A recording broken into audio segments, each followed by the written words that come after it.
नमस्कार, मैं सुनीता गोदारा। मेरे YouTube चैनल पर आपका स्वागत है। आज हम आरोह पुस्तक के अध्याय 8 गोस्वामी तुलसीदास जी की रचना लक्ष्मण मूर्छा और राम का विलाप का अध्ययन करेंगे। हम इनकी दूसरी रचना कवितावली उत्तरकांड से का अध्ययन कर चुके हैं। उससे संबंधित अगर आप वीडियो देखना चाहते हैं तो उसका लिंक आपको डिस्क्रिप्शन बॉक्स में मिल जाएगा, वहां से आप देख सकते हैं। चलिए अब हम पढ़ते हैं इनका जीवन परिचय। इनका जन्म सन 1532 में बांदा उत्तर प्रदेश जिले के राजापुर गांव में हुआ। प्रमुख रचनाएं हैं रामचरितमानस, विनय पत्रिका, गीतावली, श्री कृष्ण गीतावली, दोहावली, कवितावली और राम आज्ञा प्रश्न। निधन हुआ इनका 1623 ईस्वी में काशी में। यहां नीचे जो पद आया है उसका हम अर्थ देखते हैं कि हृदय सिंधु मति सीप समाना, कि व्यक्ति जो समझदार होता है वह अपने मन को तो सिंधु अर्थात समुद्र के समान विशाल बना लेता है, और मति सीप समाना और बुद्धि को सिप्पी के समान बनाकर रखता है। स्वाति शारदा कही सुजाना, और सरस्वती के आशीर्वाद को वो स्वाति नक्षत्र के समान मानता है। जो बरसई बरबारी विचारू होई कवित मुक्ता मनिचारू। जो बरसई यानी जब सरस्वती रूपी नक्षत्र में जब वर्षा रूपी जल बरसता है तो मन में श्रेष्ठ विचार उत्पन्न होते हैं। विचारू का अर्थ है विचार, बरसई का अर्थ है वर्षा। होई कवित मुक्ता मनिचारू, तब क्या है, मोती रूपी उत्तम और श्रेष्ठ कविता की रचना होती है। कवित का अर्थ है कविता, चारू का अर्थ है सुंदर, श्रेष्ठ। कीर्ति बनीति भूति बलि सोई, सुरसरी सम सब कह हित होई। कीर्ति का अर्थ होता है कीर्ति, बनीति का अर्थ है काव्य, भूति का अर्थ है ऐश्वर्य और सुरसरी का अर्थ है गंगा। यहां कवि कहते हैं कि कीर्ति, काव्य और ऐश्वर्य तो वही श्रेष्ठ है जिसमें गंगा के समान हित हो। चलिए अब हम पढ़ते हैं लक्ष्मण मूर्छा और राम का विलाप। इस रचना में क्या होता है कि जब लक्ष्मण जी के शक्ति बाण लगता है तो वे मूर्छित हो जाते हैं, तो हनुमान जी है वो संजीवन बूटी लाने के लिए जाते हैं। जब वे संजीवन बूटी लेकर लौट रहे होते हैं तो रास्ते में उनकी मुलाकात है वो भरत से होती है, और भरत से मुलाकात करने के बाद में हनुमान जी है वो संजीवन बूटी लेकर जब लंका आ रहे होते हैं तो उस समय श्री राम है वो लक्ष्मण को मूर्छित देख करके विलाप करते हैं और दुखी होते हैं। तब जो वचन वे बोलते हैं, जो उनके मन में आता है, जो पीड़ा वो उस समय व्यक्त करते हैं, उसी का यहाँ चित्रण किया गया है। जो चलिए पढ़ते हैं। तब प्रताप उर राखी प्रभु, जेऊ नाथ तुरंत, अस कही आय सुपाई, पद बंदी चलेऊ हनुमंत। तो प्रताप का अर्थ है तुम्हारा प्रताप, और का अर्थ है हृदय। यहां पर हनुमान जी है वो भरत से कह रहे हैं कि हे नाथ, तो प्रताप उर राखी प्रभु जेऊ नाथ तुरंत, कि हे प्रभु मैं आपके प्रताप को हृदय में धारण करके तुरंत चला जाऊंगा। अस कही आय सुपाई, पदबंदी चलेऊ हनुमंत। पदबंदी का अर्थ है चरणों की वंदना करना, आयसु का अर्थ है आज्ञा। कि अस कही कि ऐसा कह करके, आयसु पाई और आज्ञा पा करके, पदबंदी और भरत के चरणों की वंदना करके हनुमान जी हैं वो चल पड़े। कहाँ चल पड़े? लंका की ओर।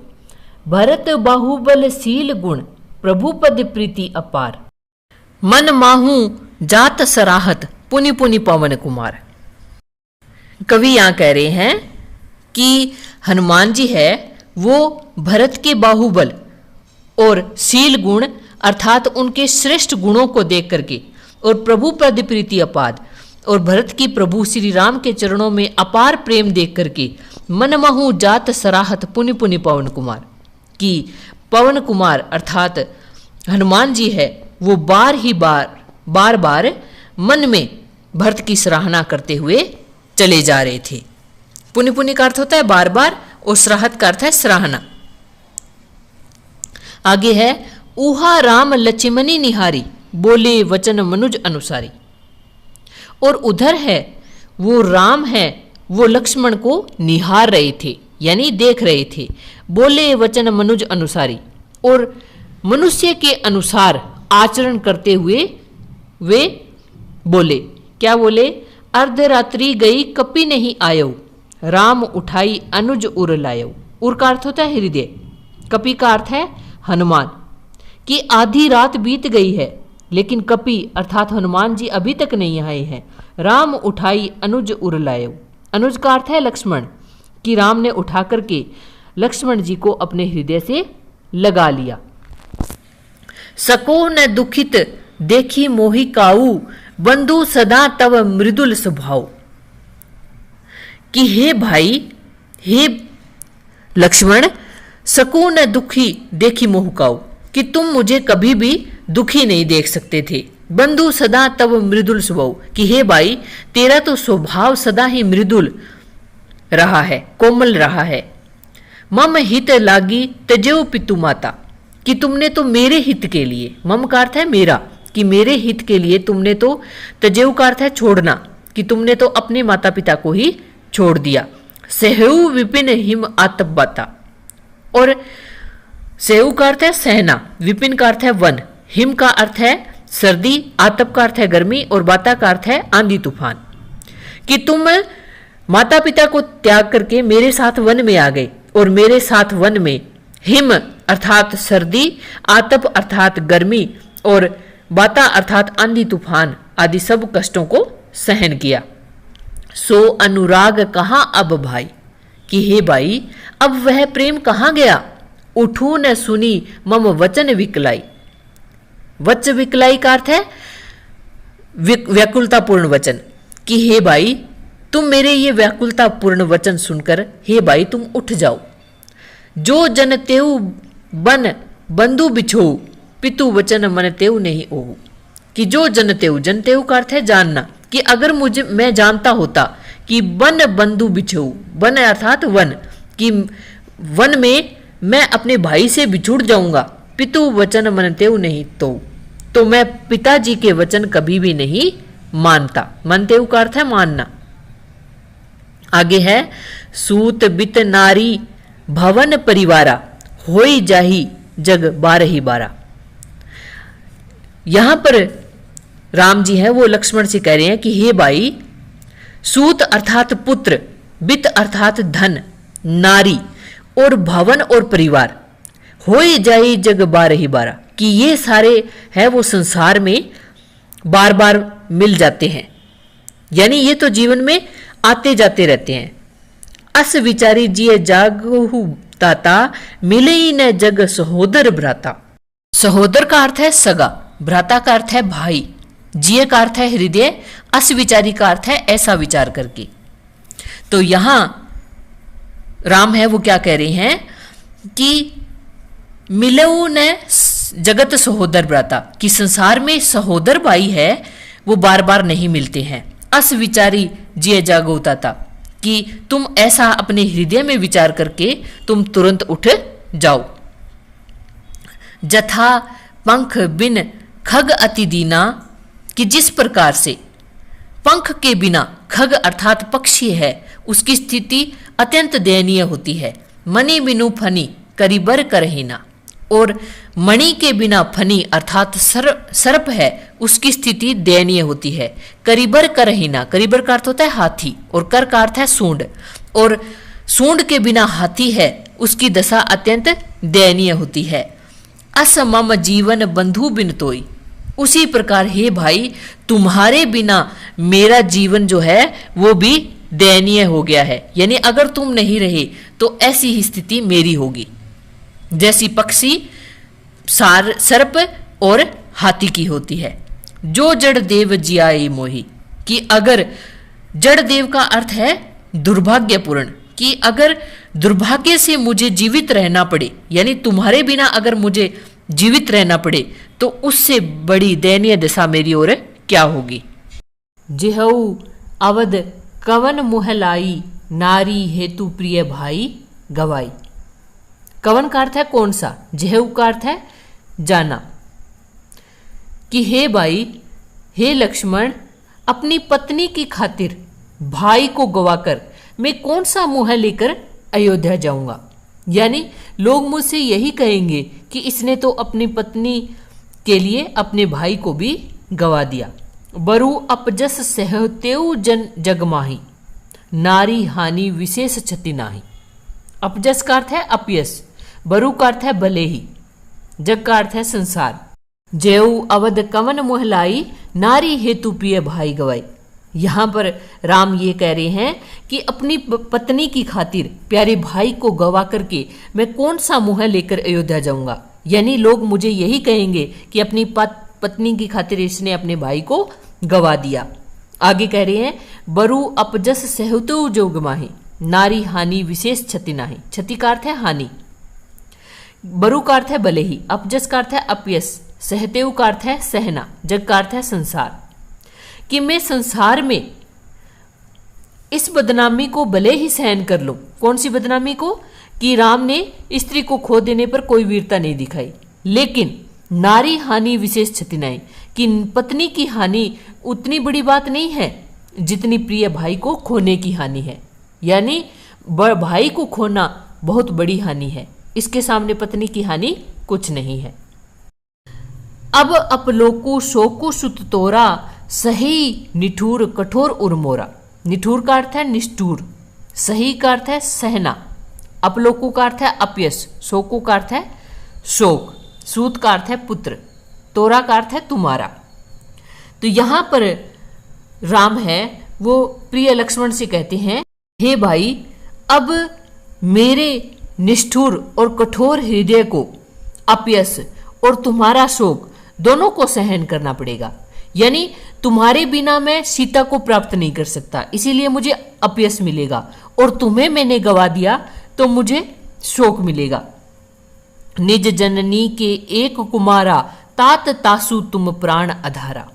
प्राणों के आधार, कि निज जननी, निज का अर्थ होता है अपनी, कि तुम अपनी जननी के एक ही पुत्र हो, और तात तासु तुम प्राण आधारा, और तासु मतलब उसके, कि हे तात तुम उसके प्राणों के आधार हो। यानी तुम्हारी मां है वो तुम्हारे बिना जीवित नहीं रह सकती। सौंपे सी मोही तुम ही गही पानी, सब विधि सुखद परम हित जानी। सौंपे सी का अर्थ है सौंपना, पानी का अर्थ है हाथ, कि तुम्हारी माता ने सब विधि यानी सब प्रकार से सुखद और परम हित जान करके तुम्हें मेरे हाथों में सौंपा था। उतरू का है देव तेहि जाई, उठी किन मोही सिखावनु भाई। कि हे भाई अब मैं अयोध्या जाकर के उनको क्या उत्तर दूंगा। हे भाई उठी किन मोही सिखावन भाई, कि तुम उठ करके मुझे बात सिखाते क्यों नहीं, यानी मुझे कुछ समझाते क्यों नहीं। बहुविधि सोचत सोच विमोचन। सोच विमोचन का अर्थ होता है शोक दूर करने वाला। यानी यहां किसके लिए आया? ये श्री राम के लिए, कि जो श्री राम संसार के लोगों की चिंताओं को खत्म करने वाले हैं, मिटाने वाले हैं, आज वह वो ही अनेक चिंताओं में डूबे हुए सोच रहे हैं। श्रवत सलील राजीव दल नोचन। श्रवत का अर्थ है आंसू बहना, आंसू चूना। सलील का अर्थ है जल। राजीव दल लोचन का अर्थ है कमल पत्र के समान नेत्र, यानी कमल के समान नेत्र। तो यहां इसका अर्थ क्या होगा कि श्री राम के कमल रूपी नेत्रों से आंसू बह रहे थे। उमा एक अखंड रघुराई, नरगति भगत कृपाल दिखाई। ये तब शिव जी हैं, जब श्री राम को इस तरह से आंसू बहाते हुए देखते हैं तो शिव जी पार्वती से कहते हैं कि हे उमा एक अखंड रघुराई, कि श्री राम एक और अखंड हैं। नर गति भगत कृपाल दिखाई, कि भक्तों पर कृपा करने वाले प्रभु श्री राम हैं, वो आज मनुष्य जैसा आचरण कर रहे हैं। यानी जिस तरीके से एक मनुष्य रोता है उसी प्रकार प्रभु श्री राम हैं, वो रो रहे हैं। प्रभु प्रलाप सुनी कान, विकल भय वानर निकर। निकर का अर्थ होता है समूह है। प्रलाप का अर्थ है विलाप, कि प्रभु श्री राम के विलाप को कानों से सुनकर के वानरों का जो समूह है वो भी विकल अर्थात व्याकुल हो गया।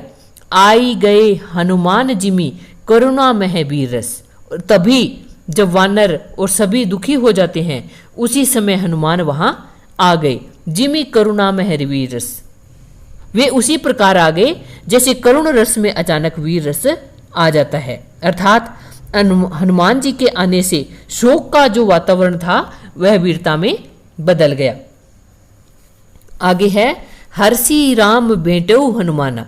हर्षि का अर्थ है खुश होकर के, हर्षित होकर के, कि श्री राम है वो प्रसन्न होकर के हनुमान जी से भेंट की, अर्थात उन्हें गले से लगा लिया। अति कृतज्ञ प्रभु परम सुजाना, और परम सुजान अर्थात परम ज्ञानी प्रभु श्री राम है वे हनुमान के प्रति अत्यंत कृतज्ञ हुए। तुरंत वेद तब कीनी पाई उठी बैठे लक्ष्मण हरिसाई। और तभी तुरंत ही वेद्य जो सुशेषण था उसने तुरंत उपाय किया, अर्थात संजीवन बूटी जो है वो लक्ष्मण को पिलाई और उसी को पी करके उठी बैठे लक्ष्मण हर्षाई, कि उसी समय लक्ष्मण जो है वो हर्षित होकर के खुश होकर के उठ बैठे, यानी उनको होश आ गया। हृदय लाई प्रभु भेंटे ही भ्राता।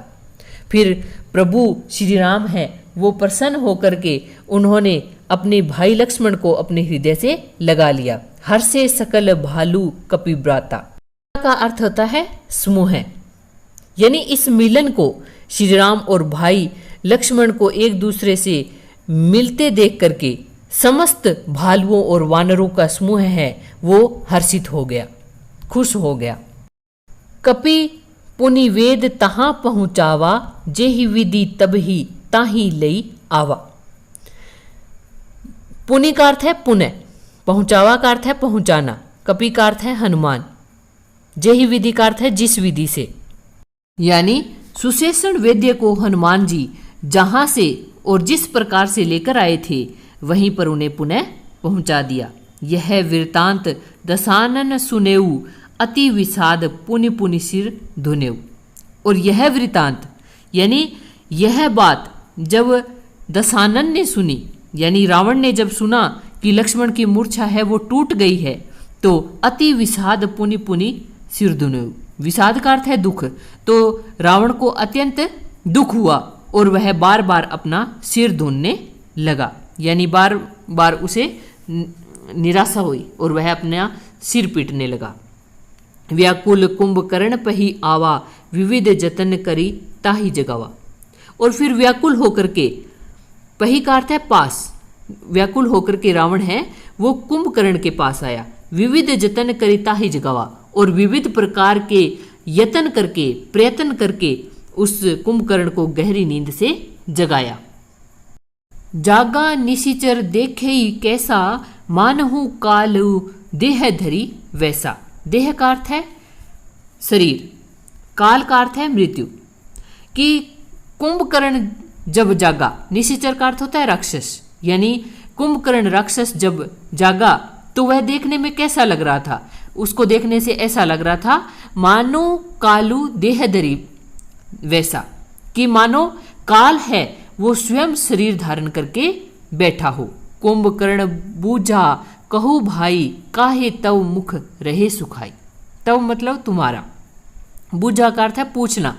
फिर कुंभकर्ण ने रावण से पूछा कि हे भाई, किस लिए तुम अपना मुख सुखा रहे हो। कथा कही तब ते ही अभिमानी, जेही प्रकार सीता हरि आनी। सीता हरि का अर्थ है सीता का हरण करना, जेही प्रकार मतलब जिस प्रकार से। अभिमानी किसको कहा गया है, रावण को। कथा कही तब ते ही अभिमानी, कि जिस प्रकार से भी रावण ने सीता का हरण किया था वह सारी कथा है वो कुंभकर्ण को रावण ने सुना दी। तात कपि ने सब निशिचर मारे, महा महा जोधा संगारे। फिर रावण कहता है कि हे भाई, कपि ने अर्थात वानरों ने समस्त राक्षसों को मार दिया और महा महा जोधा संगारे, और बड़े बड़े जो राक्षस योद्धा थे उन सबका संहार कर डाला। दुर्मुख सुर रिपु मनुज आहारी, भट अतिकाय अकंपन भारी।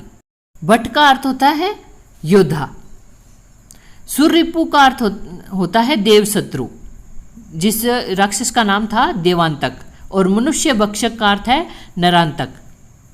तो यहां पर रावण क्या कह रहे हैं कि दुर्मुख, देव शत्रु देवांतक और मनुष्य भक्षक नरांतक और महान योद्धा अतिकाय और अकंपन भारी, यानी भारी भरकम अकंपन, अपर महोदर आदि कबीरा, और अन्य जो सहोदर आदि दूसरे वीर थे, परे समर मही सब रणधीरा, वे सभी रणधीर है, वो समर मही अर्थात युद्ध भूमि में मरे पड़े हैं। सुनी दस कंदर वचन तब कुंभकर्ण बिलखान। दस कंदर किसको कहा गया है? रावण को। कि रावण के ऐसे वचन सुनकर के कुंभकर्ण है वो बिलख उठा, यानी दुखी हो गया। जगदम्बा हरि आनी अब सठ चाहत कल्याण। कल्याण का अर्थ है कल्याण, सठ का अर्थ है मूर्ख, हरि का अर्थ है हरना। फिर कुंभकर्ण है वो रावण से कहता है कि हे मूर्ख, जगत जननी सीता का हरण करके अब तू अपना कल्याण चाहता है, यानी अब तेरा कल्याण असंभव है। आशा करती हूँ आपको ये वीडियो अच्छी लगी होगी। अगर अच्छी लगी है तो मेरे चैनल को सब्सक्राइब करें, लाइक करें और शेयर करना ना भूलें। Thank you.